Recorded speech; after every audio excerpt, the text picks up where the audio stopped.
Hey everyone, my name is Matt. Welcome to my shop. Today is May 11th and this is my weekly shop update.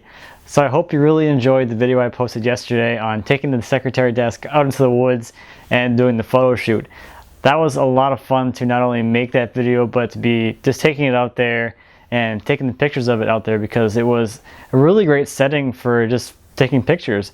I had thought about doing it here at my place, and I couldn't do it inside because there wasn't enough ceiling height, and the rooms in my house aren't big enough for me to be able to get back far enough from that desk to get a good picture of it. And I thought about doing it like in my backyard, but I don't know, I didn't really care for any of the settings or the backdrops out there, so I thought it'd be really nice to take it out into the woods. Now the only forest that I have access to is the one where that tree is from, so I thought it might be even more fitting just to take it out there and set it next to the stump and take the pictures that way. And that was quite the adventure. That day was actually forecast for thunderstorms here where I live, and the farm is about 35 miles north of here, and there weren't thunderstorms forecast up there. So as we were driving, we hit some rush hour traffic and got stuck in rush hour, and it started to rain. So we were out there in the rain for a little while, but luckily it wasn't a whole lot of rain. Nothing got super wet, and those blankets on the desk really protected it just fine. Got there, got it set up, got the pictures taken, took it back down, and it went flawlessly. And it was a lot of fun. It was a little fun adventure. So thank you again to Dima for helping me with that. I couldn't have done it without him. It was a lot of fun. So thanks, Dima, for coming along with me and being the other camera person and having all that footage. It was great. For the part where we were taking it out of the house, we had 5 cameras going at that point. So as I was editing, I was going through 5 different cameras worth of footage. So that was certainly very interesting. So a pretty big announcement this week is my online store is now open on my website. So you can head over there and you can take a look and see what kind of stuff I have for sale there. I have a few slabs up there for sale. I did announce it earlier to the people in my email newsletter. So if you were subscribed to my email newsletter, you should have got an email today announcing that, and you kind of got first picks at what was there. So a few things I have left on the store that are still available is I have this really cool butternut slab that has this really cool bark inclusion in it, and I think this would look really nice as like a small hall table or something. Or I have a book match of this, so you could like have a little book match for like a wider table or something. This is really cool. That's a nice little slab. And I know there's not a whole lot of things left on the store right now, and I'm working on that. Tonight I'll be posting some turning stock. So I have some walnut turning stock. This is 3x3 and 2.5 by 2.5. And then I also have some 2x2 stock as well that I'll be posting on the store for sale. And a couple other things that I have here. I thought I'd show another little butternut slab. This is really cool. I like this a lot. It's got some rot in it just a little bit, but this could be stabilized really nicely with some epoxy or something. But I think this is going to clean up really nice and look really cool. So that's going to get posted as well. And then the other one I have here, this is going to be pretty cool because you could use this to make one of those benches like I just made. Got a cool curve to it. This is cherry 12-quarter. So that's a cool piece of wood right there. All right. Whoa. That's not light either. All right, so in the shop this week, not a whole lot. I was continuing to work on the cutting board thing. I got a couple more blanks glued up with that. Still doesn't look like I've done anything. I have so many scraps to get rid of still. But the other thing that I got done is I got all of the drawer fronts attached on my little desk thing, and some of the face frame material on here as well. So that's coming along nicely. I really like this white oak look. It's a nice look. I do like it a lot. On the actual top, what I've decided to do is I have this piece of 5-quarter maple that I've had for a while, and no one's bought it, and I want to get rid of it. So I'm going to use this piece over here that's got the spalting on it, rip the width I need from here, and glue it to the other slab, and that'll give me a nice little kind of edge band to it. And I think that's going to look really cool.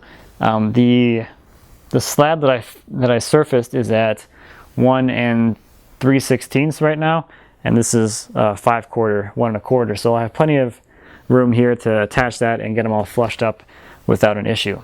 And then the rest of the board, this stuff over here, the gooder stuff, or the more good stuff that isn't spalted or punky, I'll use to make the door for the computer and stereo area.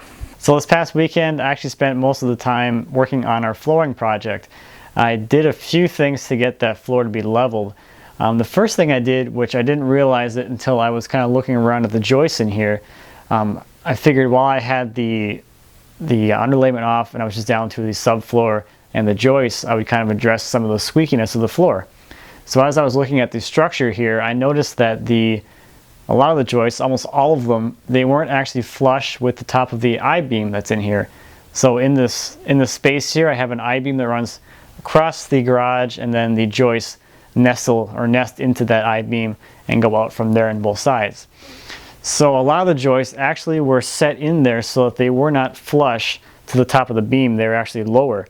So the subfloor actually curved down onto the beam, or over the beam, curved over the beam, and then down onto the joists.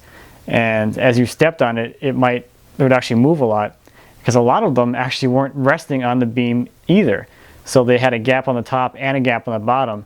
So as you stepped on it, the whole joist would sink until it hit the beam, and then it would stop, and you get a lot of squeaking that way. So what I did was I bought a bottle jack, and I jacked up just about all the joists with Lindsay. We went down the whole row and jacked up every single joist on this side, and I did a couple on the other side. And I shimmed underneath every single one of those joists that were not contacting the beam. So now all the joists are actually contacting the beam, so the stresses or the weight is actually transferred from the joists onto the beams instead of the joists being, they're essentially suspended from the subfloor, which doesn't make much sense at all. So let me show you inside, and you can kind of see how far I got.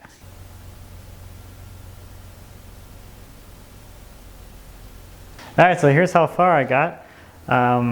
You can see one of my little tapered wedge thingies here. I have one of those on every single joist all the way down. There are 17 joists across the side here.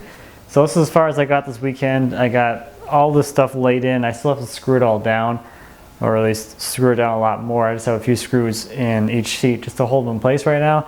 Then I'll come back and screw them all in later.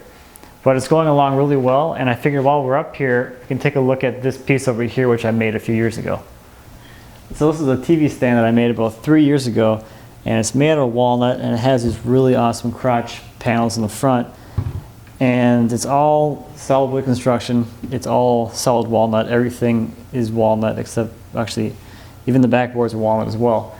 And there's some really, really interesting joinery that goes on here in the leg. There is a dovetail in the subtop, and there is an offset dovetail, half-blind dovetails that go into the sides.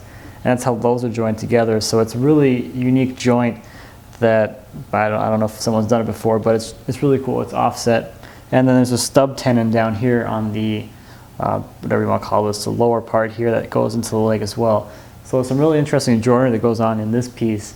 And I don't know, it's one of my earlier pieces. So I thought I'd just show that to you real quick while we're in this room. The other thing that's really cool inside of here are the shelf standers. They're the sawtooth style, which are really unique and really cool looking. I really like those because they add a special amount of uniqueness to the piece as well.